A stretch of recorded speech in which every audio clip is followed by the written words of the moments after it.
My favorite memory of my father was on Sunday mornings.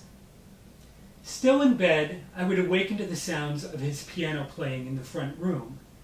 The music would drift out into the hallway, up the stairs, and through the closed door of my bedroom.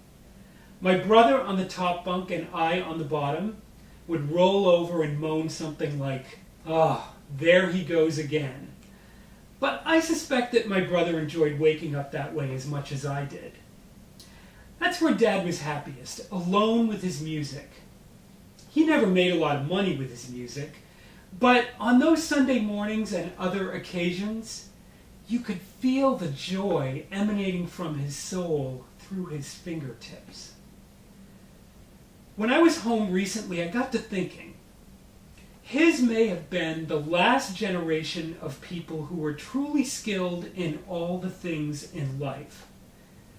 We're losing those abilities, but while there is still time, I would like to learn the ways of my father. Dad could also play the trumpet, the organ, the accordion, and he could sing pretty well, but that was not his only talent.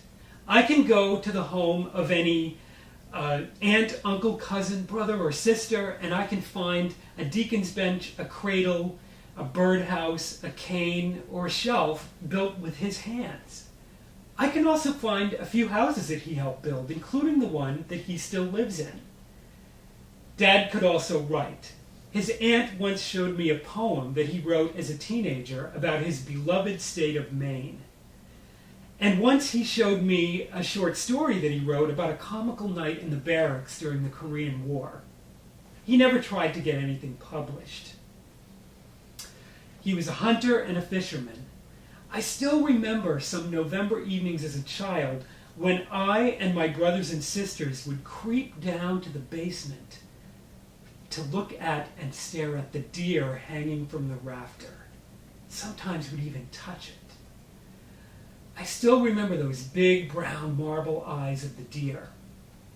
And fish, nobody could spend more hours in those sticky, gnat-infested woods and come out with a bounty so large that he'd have to hide a bunch of trout in the rim of a tire in the back of a pickup just in case the game warden came along.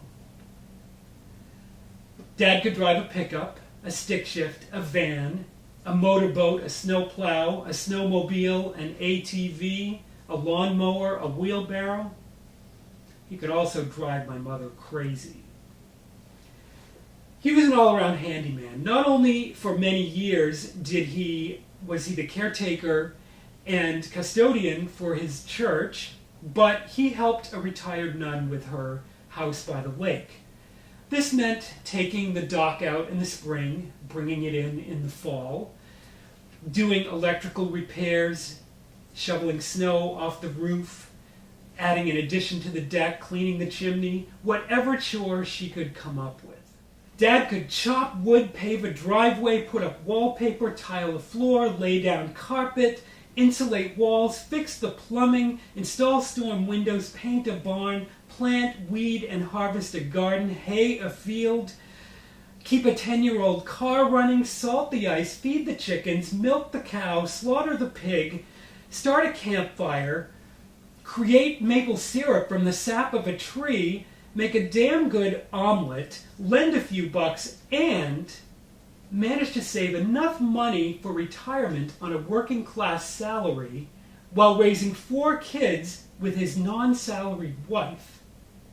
Most of those things he can still do. The only thing he couldn't do was stop on the side of the road and ask a stranger for directions. But he could entertain as a storyteller, argue politics, talk history back to the Dark Ages, coach a Little League game, volunteer for a kids' charity, curse like a Red Sox fan, and he could beat you in Scrabble, Trivial Pursuit, or poker. But most of all, he could complain about everything under the sun because nobody ever had it as bad as he did.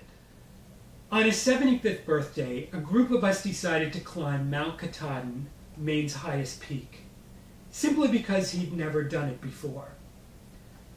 This was a 14-hour ordeal that ended in the pitch dark during a rainstorm. I don't think we could have done it without his smarts. I can write a story, teach a class, sing a song. I'm grateful for these gifts, and I don't belittle their importance. But let's not forget those who came before us, who could seemingly do all things, and not for profit, but simply because it was expected. So while there is still time, I would like to try to learn the ways of my Father. Times may have changed, but that kind of knowledge is timeless.